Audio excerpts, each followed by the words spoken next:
আসসালামু আলাইকুম, আশা করছি সকলে ভালো আছেন। তো আমরা অনার্স থার্ড ইয়ারের কমপ্লেক্স অ্যানালাইসিসের একটা টপিক পড়বো, যেটার নাম হচ্ছে রসিস থিওরাম। এটা আমাদের চ্যাপ্টার 4 এর ক্লাস 4, অর্থাৎ 4 নম্বর ক্লাস হচ্ছে এটা। এর আগে আপনি 3টা ক্লাস যদি দেখে আসেন তাহলে আপনার এই 4 নম্বর ক্লাসটা ইজি হবে। আর যদি আপনি না দেখে থাকেন তাহলে আপনি অবশ্যই 1 2 3 সিরিয়ালি 3টা ক্লাস দেখে এই 4 নম্বর ক্লাসটা চলে আসবেন। আর আপনাদের জন্য একটা সুখবর আছে, আপনারা যারা থার্ড ইয়ারে এই মুহূর্তে পরীক্ষা দিচ্ছেন, আপনাদের পরবর্তী ইয়ার অর্থাৎ 4th ইয়ারে আপনাদের free booking batch already open হয়ে গেছে। আপনারা জাস্ট ফ্রি বুকিং ব্যাচে যদি জয়েন হতে চান তাহলে আপনাদের কোনো কিছু করতে হবে না, শুধু আপনাকে জাস্ট একটা হোয়াটসঅ্যাপ অথবা আমাদের অ্যাপসে গিয়ে একটা মেসেজ করতে হবে। তো হোয়াটসঅ্যাপ নাম্বার হচ্ছে 01635070359। এই নাম্বারে হোয়াটসঅ্যাপ অথবা হচ্ছে আপনি এই নাম্বারে যদি ফোনও করেন সমস্যা নেই, আপনি হোয়াটসঅ্যাপে অথবা আমাদের নিজস্ব অ্যাপসে গিয়ে আপনি মেসেজ করতে পারবেন, আপনি ফ্রি বুকিং ব্যাচে জয়েন হয়ে যেতে পারবেন। সেক্ষেত্রে আপনি যদি ফ্রি বুকিং ব্যাচে জয়েন হন, আপনার জন্য অফার হচ্ছে আপনি 2000 টাকায় পুরো 4th ইয়ার পেয়ে যাবেন। আর যদি আপনি ফ্রি বুকিং ব্যাচে নির্দিষ্ট টাইম, অর্থাৎ আমাদের 200 জন হচ্ছে এই অফারটা পাবে, যারা 4th ইয়ারের পুরো কোর্স মাত্র 2000 টাকায় পাবে। তো তাদের মধ্যে থাকতে হলে আপনাকে অবশ্যই 200 জনের মধ্যে থাকা লাগবে। সো ঝটপট আপনি ওটা করে ফেলুন আপনি যদি 4th ইয়ার আমাদের কাছে পড়তে চান। তো এখন চলে আসেন, আমি আপনাদেরকে জাস্ট এই কথাটা জানালাম। এটা আপনাদের জন্য হয়তো সুখবর অথবা কারোর জন্য এটা বোরিং এর কারণও হইতে পারে। আর আপনাদের এই ক্লাসটা আমি অনেক দেরিতে নিচ্ছি, বিকজ আপনারা হয়তো এটা অনেকদিন বিভিন্ন দিকে খুঁজছেন, যে কারণে আমি ফেসবুকে এবং ইউটিউবে বিভিন্ন জায়গায় পোস্ট করেছি যে কারা কোন থিওরামটা ফ্রিতে চান। তো তখন অনেকে দেখলাম বেশ কিছু মানুষ বলছে যে ভাই রসিস থিওরামটা একটু দেন। তো রসিস থিওরাম আসলে এটা খুবই রস আছে এটাতে। তো এই রস যদি আপনি উপভোগ করতে চান, আপনি আমার রসিস থিওরামের ক্লাস 1 ক্লাস 2 ক্লাস 3 অবশ্যই দেখে আসতে হবে। এই চ্যাপ্টারের ক্লাস 1 ক্লাস 2 ক্লাস 3 দেখে আসলে আপনি এখন রসিস থিওরামটা খুব সুন্দর করে বুঝে যাবেন। তো এখানে ব্যাপারটা কি, আসলে রসিস থিওরাম ব্যাপারটা হচ্ছে এই যে এটা একটা ক্লোজ কাউন্টার, হ্যাঁ ক্লোজ কন্টুর। তো ক্লোজ কন্টুরকে আমরা সি দ্বারা অলরেডি ডিনোট করে আসছি। সো এই ক্লোজ কন্টুরের ভিতরে আমার একটা ফাংশন হচ্ছে এফ অফ জেড এবং আরেকটা ফাংশন হচ্ছে জি অফ জেড। তো এই যে এফ অফ জেড এবং জি অফ জেড, এই দুটো ফাংশন যদি এই ক্লোজ কন্টুরের প্রত্যেকটা বিন্দুতে এবং কন্টুরের উপরস্থ প্রত্যেকটা বিন্দুতে, মানে এই যে সাদা যে রেখাটা আছে এই রেখার উপরে এবং এই রেখার ভিতরে যতগুলো পয়েন্ট আছে প্রত্যেকটা পয়েন্টে এই ফাংশন এবং এই ফাংশনটা অ্যানালাইটিক তথা বৈশ্লেষিক। এবং আমার প্রথম ফাংশনটা হচ্ছে এফ অফ জেড, এর মডুলাসটা যদি এফ অফ জি এর অর্থাৎ জি অফ জেড এর মডুলাসের চাইতে বড় হয়, তাহলে দেখো ঘটনাটা কি, F of Z G of Z এরা দুইজনই এই ক্লোজ কন্টুরের ভিতরে এবং এর উপরের প্রত্যেকটা বিন্দুতে বৈশ্লেষিক তথা অ্যানালাইটিক যদি হয়, এবং সাথে যদি এই কন্ডিশনটাও যদি হোল্ড করে, অর্থাৎ এফ অফ জেড এর মডুলাসটা জি অফ জেড এর মডুলাসের চাইতে বড় যদি হয়, তবে আমরা একটা বৈশিষ্ট্য এখানে লক্ষ্য করব। সেটা হচ্ছে এই এফ অফ জেড এর যে জিরোস সংখ্যা, এফ অফ জেড এর মধ্যে সি এই কন্টুরের ভিতরে তো অনেকগুলো জিরোস থাকতে পারে, তাই না? জিরোস কি? জিরোস হচ্ছে কোন একটা ফাংশন যেই মানের জন্য জেড এর যেই মানের জন্য জিরো আসে, অর্থাৎ মানটা জিরো হয়ে যায়, ফাংশনের ভ্যালুটা জিরো হয়ে যায়। যেমন আমার একটা ফাংশন, এটা হলো গিয়ে ধরো যে F of Z equals to Z plus 2i, হ্যাঁ। তো এখন Z equals two minus 2i তে এই এফ অফ জেডটা কিন্তু জিরো হয়ে যাচ্ছে। তার মানে এই যে এই মাইনাস 2i টা কিন্তু এফ অফ জেড এর জন্য একটা জিরোস, ঠিক আছে, একটা জিরোস কিন্তু এইটা। ওকে, এখন আমরা দেখো, আমরা যদি এইটা দেখি, এরপরে আরেকটা জিনিস আমি আপনাদেরকে একটু দেখাই। আচ্ছা, আর দেখানোর দরকার নেই, জিরোস কি এটা আমরা বুঝছি। এখন দেখো এই যে এফ অফ জেড এর এরকম জিরোস আছে, তারপরে এই জি অফ জেড এর মধ্যেও কিন্তু জিরোস আছে। কার জিরোস গুলো কই থেকে আসছে? সি কন্টুরের ভিতর থেকে আসছে, সি কন্টুরের ভিতরে কিন্তু জিরোস গুলো আছে। তাহলে এই সি কন্টুরের ওই জিরোস গুলো এফ অফ জেড এর মধ্যে যতগুলো থাকবে, এফ অফ জেড এর জিরোস একটা হইতে পারে একাধিক হইতে পারে, এফ অফ জেড এর মধ্যে সি কন্টুরের যতগুলো জিরোস থাকবে, তবে আমার এফ অফ জেড এবং প্লাস জি অফ জেড এর মধ্যেও সমান সংখ্যক জিরোস থাকবে।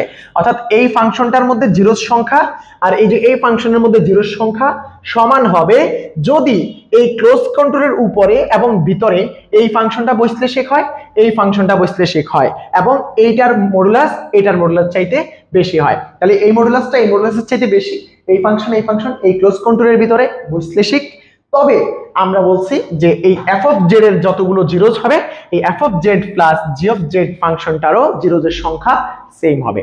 আপনাদেরকে এখানে আমি আরেকটা কথা বলে রাখি, যে আমরা যে বললাম জিরোসের আগে কিন্তু আমরা বলছি এই ফাংশন কিন্তু এটাতে বৈশ্লেষিক। তাহলে এটার মধ্যে যেহেতু এফ অফ জেড এবং জি অফ জেড বৈশ্লেষিক, তাহলে F of Z plus G of জেডও কিন্তু এই কন্টুরের ভিতরে বৈশ্লেষিক।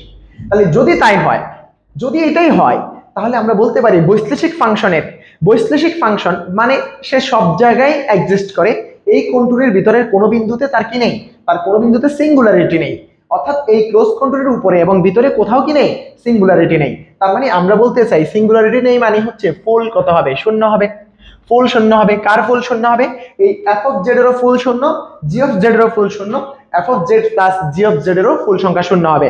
বিকজ এই যে এটার আর এটার যোগ করলে তো ওটা আসছে, তো এটার ফুল শূন্য এটার ফুল শূন্য, তাহলে এই দুইটার যোগফল করলে সেটার ফুল কত হবে, শূন্যই হবে।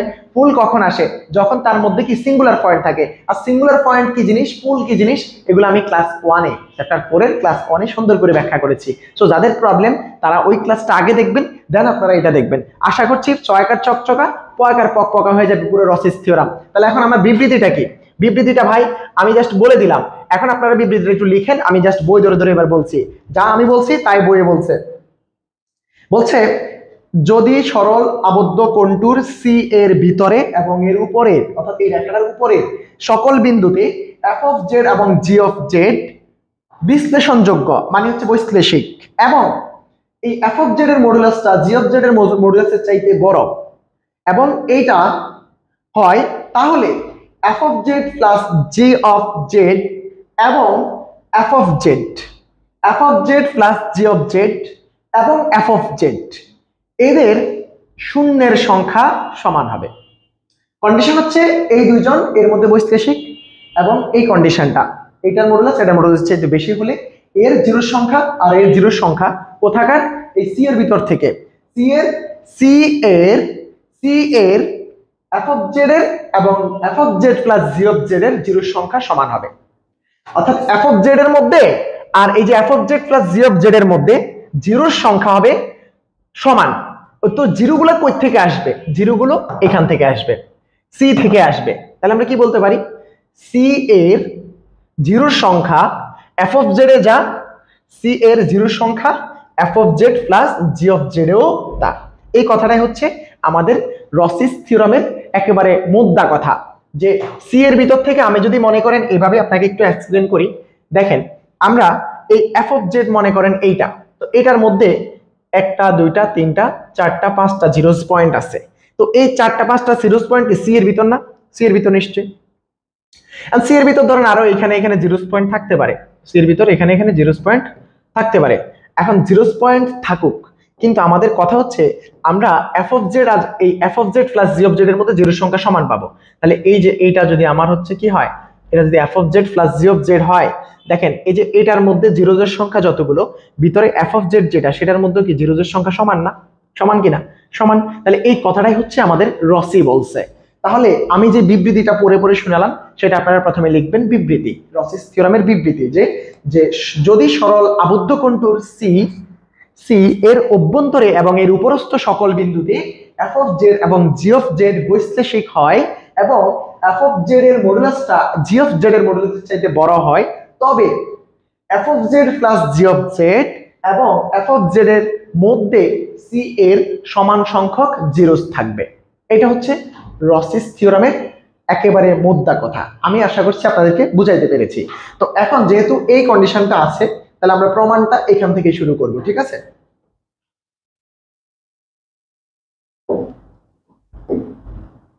তো এখন প্রমাণটা কি, প্রমাণটা আমরা শুরু করব এখান থেকে। তো যেহেতু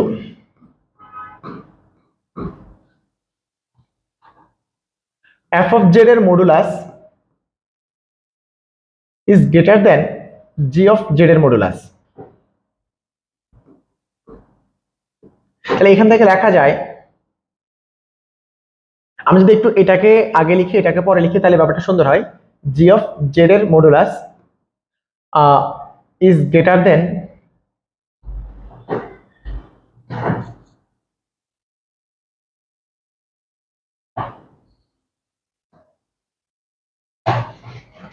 এফ অফ জেড এর মডুলাস। হ্যাঁ, এটা হচ্ছে আমাদের এই লাইনটাই তো এটা।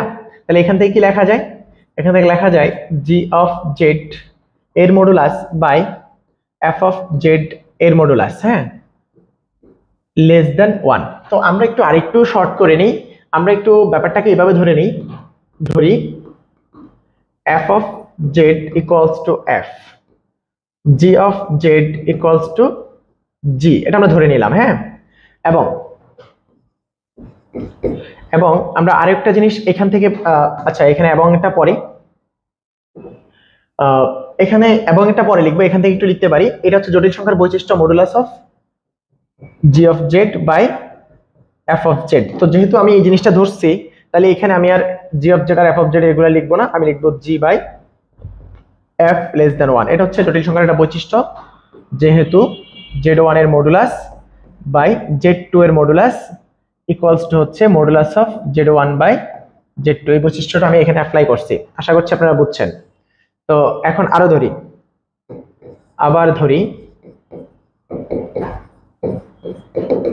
g by f equals to হচ্ছে f, এটা আমরা ধরে নিলাম। তাহলে এটাকে যদি আমি 1 নং বলি, এটাকে যদি 1 নং বলি, 1 থেকে আমরা কি বলতে পারি যে modulus of f less than 1। আশা করছি এই ব্যাপারটা আপনারা সবাই ক্লিয়ার। হ্যাঁ, এটা এটা এটা এটা আপনারা ক্লিয়ার। তো এটা আপনারা বলতে পারেন এটাকে 2 নং। এখন আমরা এখানে একটা জিনিস ব্যাখ্যা করব, সেই ব্যাখ্যাটা আমরা বলতে পারি দেখেন, এখন যেহেতু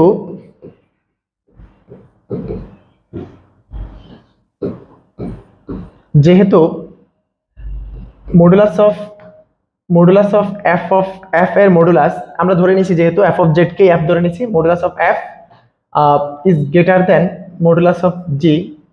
সুতরাং modulus of F plus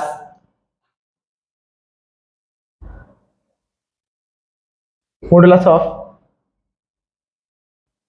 G is not equal 0, কারণ এদের মডুলাস এটা চাইতে বড়, তাহলে বিয়োগ করলে তো শূন্য হবে না, তাই না? শূন্য হওয়ার চান্স নাই।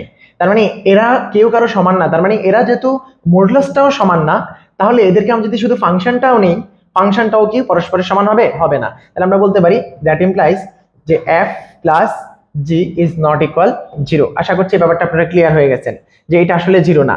ঠিক আছে, f প্লাস জি জিনিসটা কি 0 না। তো এরপরে আমরা এখন আমাদের টার্গেট কি, আমরা এই কথাগুলো তো বললাম, আমাদের এখন টার্গেট কি? আমাদের টার্গেট হচ্ছে যে আমাদের দেখাইতে হবে যে n অফ n কি। আচ্ছা, আমাদের এখানে একটা কথা বলতে হবে,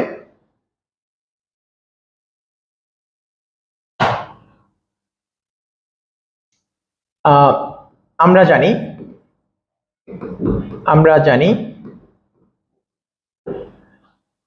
কোন ফাংশন f অফ জেড যদি সি বদ্ধ বক্ররেখার অভ্যন্তরে এবং উপরস্থ সকল বিন্দুতে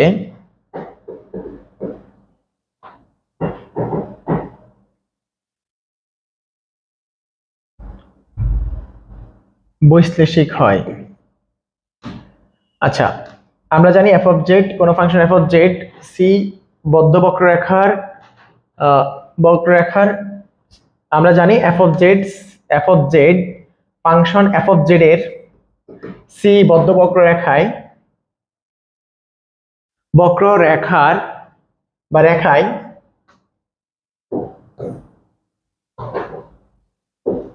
বদ্ধ বক্ররেখায় হ্যাঁ, সি বদ্ধ বক্ররেখায়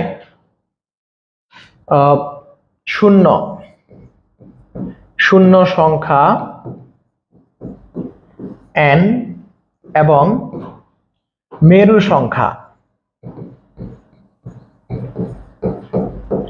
সংখ্যা ফি হলে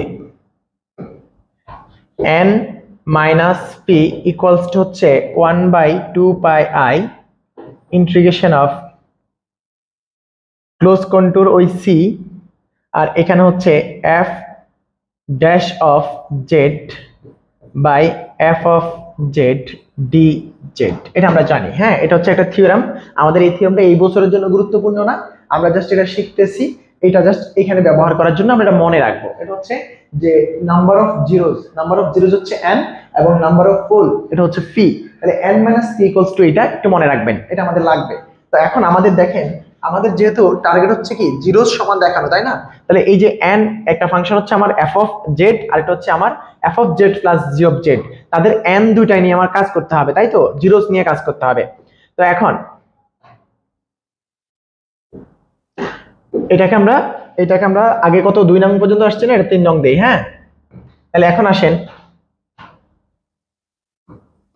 এখন এফ জেড মানে তো এফ এর 0 n1 এবং ফুল বা মেরু p1 হলে n1 মাইনাস 0 কেন? কারণ f হচ্ছে এই ক্লোজ কন্ট্যুর যে c উপরে বলা হয়েছে, f কিন্তু ওই c এর মধ্যে কিন্তু বৈশ্লেষিক ছিল। f হচ্ছে c এর ভিতরে এবং বাহিরে, c এর উপরে, সরি c এর ভিতরে এবং উপরে প্রত্যেকটা পয়েন্টে অ্যাকচুয়ালি কি বৈশ্লেষিক। আর বৈশ্লেষিক পয়েন্ট হলে কোন একটা ফাংশন যদি একটা কন্ট্যুরের মধ্যে বৈশ্লেষিক হয়ে যায়, বৈশ্লেষিক মানে কি এখানে প্রত্যেকটা বিন্দু তার অন্তরজ এবং সে কোন জায়গায় অসংজ্ঞায়িত না। তো অসংজ্ঞায়িত যদি না হয় তাহলে তার কি ফুল থাকবে? ফুল কখন আসে? যখন তার সিঙ্গুলারিটি থাকে। সিঙ্গুলারিটি থাকলেই তো ফুল আসবে। এখন যেহেতু সে এই পুরো ক্লোজ কন্ট্যুরের ভিতরে কি বৈশ্লেষিক, তার মানে এর কোথাও কি ভিতরে সিঙ্গুলারিটি আছে? সিঙ্গুলারিটি কিন্তু নাই। জিরোস থাকতে পারে, জিরোস হইতে পারে, কিন্তু সিঙ্গুলারিটি কিন্তু নাই। সিঙ্গুলারিটি যদি না থাকে তাহলে ফুলও কিন্তু নাই। তাহলে আমাদের এই এফটা কিন্তু এই ক্লোজ কন্ট্যুর সি এর মধ্যে কিন্তু বৈশ্লেষিক ছিল। সো আমরা বলতেই পারি এই এফ এর জন্য এই ফি1 এর ভ্যালু কিন্তু 0। তাহলে এখানে ইকুয়ালস আমরা কি লিখবো? 1/2πi integration close contour c f dash by f dz। আশা করছি এই ব্যাপারটা আপনারা ক্লিয়ারলি বুঝে গেছেন। তো এখানে লিখে দিবেন পাশে দিয়ে, যেহেতু c এর উপরে এবং ভিতরে কে f বৈশ্লেষিক, তাই p1 = 0, ফুল শূন্য। ওকে, তো এটাকে আপনি লিখতে পারেন, এটাকে আপনি কি লিখবেন? এটাকে আপনি লিখতে পারেন 4। ওকে, এখন চলে আসেন একইভাবে দ্বিতীয়টার জন্য। একইভাবে f z মানে f প্লাস g এর 0 n2 এবং মেরু p2 হলে n2 মাইনাস 0। কারণ কি? কারণ ওই f যদি বৈশ্লেষিক হয়, g যদি বৈশ্লেষিক হয়, f প্লাস g ও কিন্তু এর মধ্যে বৈশ্লেষিক, এটা আপনারা জানেন, তাই তো? তাহলে এখন এখান থেকে লেখা যায় 1/2πi ক্লোজ কন্ট্যুর c, এখানে হচ্ছে f dash plus g dash by হচ্ছে f প্লাস g dz। আশা করছি বুঝতে পারছেন।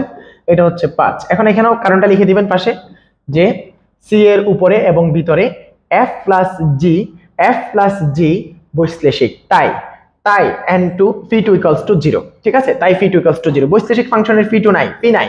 বৈশ্লেষিক ফাংশনের ফুল নাই ভাই, বৈশ্লেষিক ফাংশনের ফুল নাই। কেন নাই? কারণ বৈশ্লেষিক ফাংশন তো ওই কন্ট্যুরের ভিতরে প্রত্যেকটা বিন্দুতে এক্সিস্ট করে, তাহলে তার অসঙ্গতি তো আসছে না। অসঙ্গিত না আসলে তো সে সিঙ্গুলার পয়েন্ট দিবে না, আর সিঙ্গুলার পয়েন্ট না দিলে তো ফুল হওয়ার সম্ভাবনাই নাই। তাহলে ফুল হবে কই থেকে? আশা করছি আপনারা বুঝে গেছেন। এখন দেখেন আমাদের টার্গেট কি ভাই? আমাদের টার্গেট হচ্ছে n2 = n1 দেখানো, তাই তো? এই যে জিরোস, এই f প্লাস g এর 0 যেটা, আর হচ্ছে f এর 0 যেটা, দুটাকে সমান দেখাইতে হবে। তাহলে আপনি যদি কোনোভাবে লিখতে পারেন n2 মাইনাস n1 = 0, তাহলে তো আপনি বলতে পারেন n1 = n2, রাইট? তো এবার আমরা তাহলে এটাই করব, যে 4 5 বিয়োগ করব। তো বিয়োগ করার আগে আমরা এখানে একটু কাজ করে নিই। আমরা এই যে মাঝখানে g ড্যাশ যে ব্যাপারটা, সেটাকে একটু দূর করব। তাহলে এখন এটাকে আমরা একটু বিয়োগ করে রাখি, তারপরে কাজটা করব।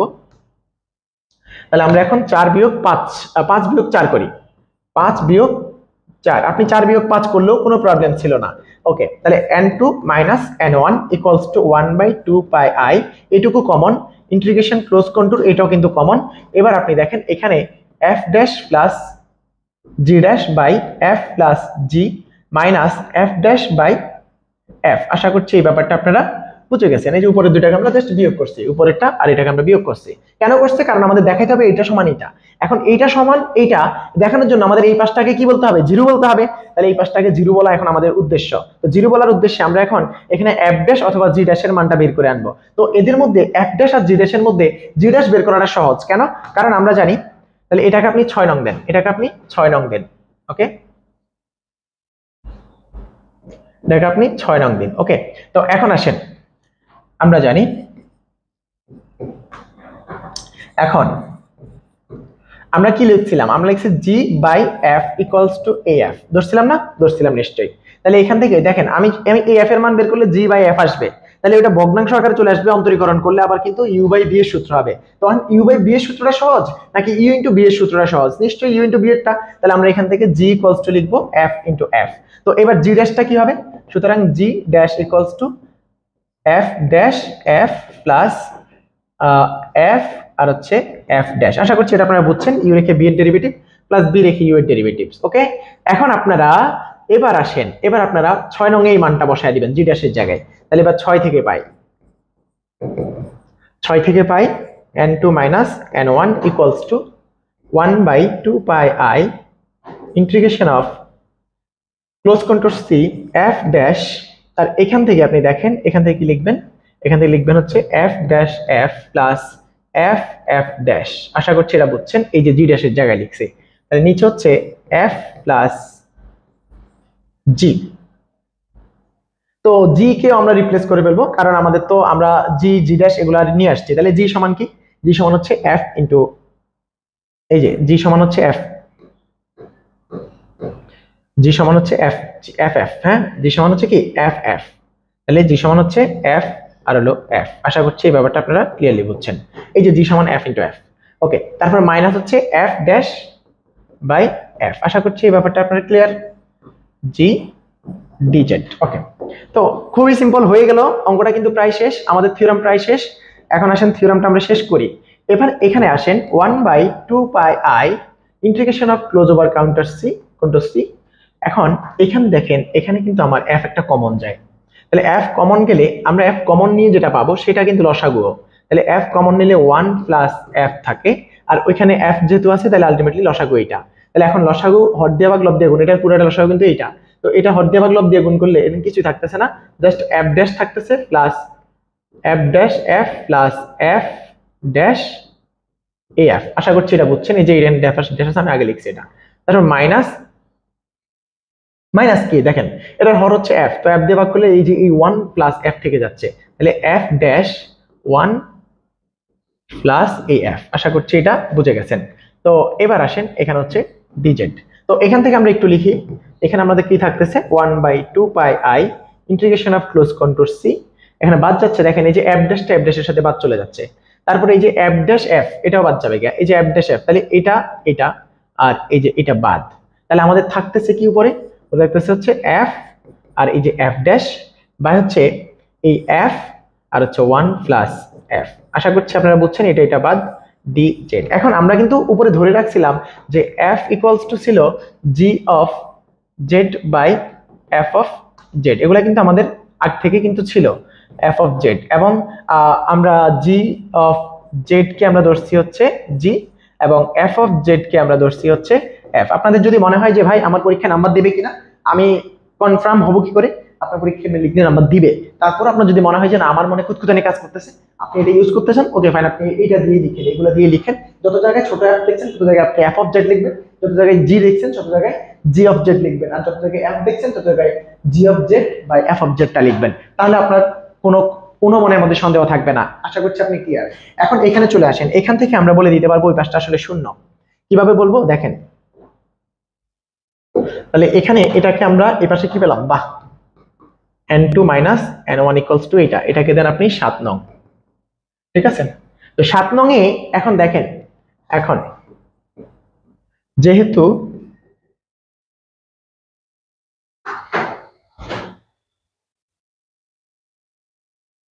তো দুঃখজনক ঘটনা হলো এটা যে আমাদের এই যেখান পর্যন্ত ইন্টারেক্টিভ বোর্ড চলছে এই পর্যন্ত কারেন্ট ছিল, এরপরে কারেন্টটা হুট করে চলে গেল। আমি জাস্ট আপনাদেরকে এখন বলে দিই, আমাদের 7 নং ছিল এরকম যে n2 minus n1 equals to ছিল আপনার কি ছিল 1/2 pi I integration close over control C. এখানে ছিল হচ্ছে, এখানে কি ছিল, এখানে নিশ্চয়ই এরকম ব্যাপার ছিল, এফ বড় হাতের এফ ড্যাশ বাই হচ্ছে আমার 1 প্লাস বড় হাতের এফ ছিল, রাইট, ডিজেড ছিল, আশা করছি এটাই ছিল। হ্যাঁ, তো এটা যদি থাকে, এবার আপনারা একটু খেয়াল করেন, এখানে আমরা কি জানি, আমরা জানি সি এর উপর এবং এর ভিতরে প্রত্যেকটা পয়েন্টে এফ কিন্তু বৈশ্লেষিক, রাইট। তো এফ জেড, এখন যেহেতু তো সি এর উপরে মডুলাস অফ এফ, এই যে এই এফ এর মডুলাসটা কিন্তু, এই মডুলাস অফ এফ জেডও বলতে পারেন, মডুলাস অফ এফও বলতে পারতেন। হ্যাঁ, তো এই মডুলাস অফ এফ লেস দেন কিন্তু 1 ছিল, রাইট। এখন সি এর উপরে মডুলাস অফ এফ 1 ছিল। তো এর ফলে ফলে আমরা বলতে পারি যে এটার কারণে যে 1 plus F dash of F of Z, এটা কিন্তু জিরো না। এটা জিরো হবে, হবে না। দেখেন তাহলে নিচের এটা কিন্তু জিরো না। কেন জিরো না?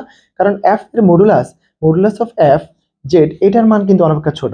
তাহলে অনপেক্ষা ছোট যেহেতু, তাহলে এখানে যদি আমি এইটার মান যদি অনপেক্ষা ছোট বসাই, এখানে 1 থেকে যোগ বিয়োগ যাই করি, এটা কি শূন্য হবে? হবে না। তাহলে এটা যেহেতু শূন্য না, তাহলে আমরা বলতে পারি কি, বৈশ্লেষিক ফাংশনের অন্তরজ। এখন এই যে এটা তো এখন এটা তো শূন্য না, নিচেরটা শূন্য না, তাই তো? তো এখন এইটা যদি শূন্য না হয়, তাহলে এই যে এই 1 প্লাস এফটা, 1 প্লাস এফ যদি শূন্য না হয়, এটা ধ্রুবক হোক আর যাই হোক, আর এটা একটা ফাংশন এফ, তার অন্তরজ সেটাও কি শূন্য হবে? সেটাও কি বৈশ্লেষিক হওয়ার কথা না? কারণ আমরা জানি কোন একটা বৈশ্লেষিক ফাংশন যদি হয়, তাকে অন্তরীকরণ করলেও সেটা বৈশ্লেষিক হয়। আমরা সেটা টেইলরের দ্বারা দিয়ে বিস্তৃতি করে প্রমাণও করছি। সো এখান থেকে আপনি বলতে পারেন যে এই এফ ড্যাশ, তাহলে আমরা জানি বৈশ্লেষিক ফাংশনের অন্তরজ ও বৈশ্লেষিক। তার মানে আমরা কি বুঝলাম? অর্থাৎ এফ ড্যাশ বৈশ্লেষিক ফাংশন, অর্থাৎ এফ ড্যাশ কি, এফ ড্যাশ বৈশ্লেষিক, অর্থাৎ এফ ড্যাশ সি এর উপর বৈশ্লেষিক। এখন আমরা বৈশ্লেষিক ফাংশনের জন্য কসির একটা উপপাদ্য জানি, যে কসির উপপাদ্য অনুসারে আমরা বলতে পারি যে ফলে f dash by 1 plus f ও সি এর উপর বৈশ্লেষিক। আশা করছি এতটুকু বুঝছেন। তাহলে এখন দেখেন, একটা বৈশ্লেষিক ফাংশন যদি কোনো কন্টুরের উপরে বৈশ্লেষিক হয়, কোন একটা ফাংশন যদি কন্টুরের উপরে যদি বৈশ্লেষিক হয়, তাহলে কসির একটা সাধারণ সূত্র আছে, কসির একটা উপপাদ্য আছে। তো এখন কসির উপপাদ্য